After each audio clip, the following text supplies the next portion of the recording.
This is Todd with Struck Accord Firewood. Just started the Easton Made 1222 this morning.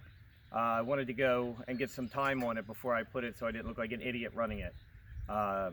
Very few times has a machine exceeded my expectations. This machine here can definitely put out the wood. We can't even keep up with it. It's me and my 15-year-old son. We've been using the 6-way all morning. I did get one log stuck. And the simple fix to that is I put another log underneath it, adjusted the wedge down, and it came free. It was very crotchety wood, if that's a word. So we've been going at it for about 2 hours. This is what we got done. 2 hours, and that's basically learning the machine. We split a lot of wood already. This here would have taken me probably all weekend instead of 2 hours to do before with my Husky with its 25-second cycle time.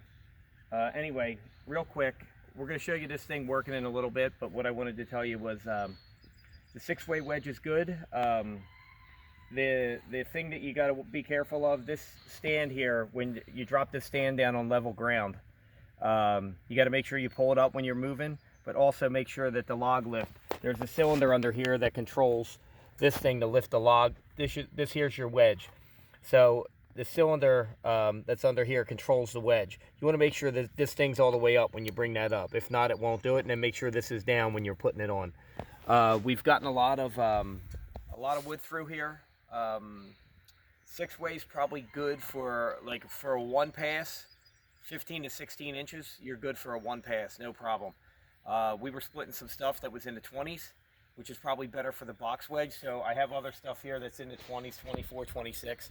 I'm gonna, when I get the box wedge on there, I'll split that at a later date and show you how the box wedge works. But it's a little bit bigger of wood than you'd like to use for a 6-way, because then basically what you got to do is split it a second time, which slows down a little bit of production. What you want to do when you are splitting and you have to split something a second time, you can actually stack a couple pieces on here. So if you have pieces that are like this big, you can stack 1 or 2 of them on there and then run it through the wedge. So it's not as bad as you might think. One good thing here that I am learning, I like to keep this wedge a little bit lower. Normally I was centering this with the piece of wood, and it was working okay, but then what happens is if you get a big, like a 20-inch log, your big pieces end up on the bottom, and you have a little bit smaller pieces on top. So then what you got to do is you got to throw the smaller pieces off to grab the bigger piece to split it again. So I like to keep it a little bit lower so your smaller pieces are on the bottom, and then if you have a bigger piece that you got to re-split, it's right here on top. It just saves time. They say one thing they don't talk about in anybody's video, it seems, is maintenance. So I just want you to know, grease. It has a Zerk fitting right back here. I don't know if you can see it. There's a Zerk fitting back here. You see it? It's right underneath here. When you extend it, you can get in here from the back. It's on like a 90. The Zerk fitting's on it's a 90-degree angle. So you can get in there with the grease gun.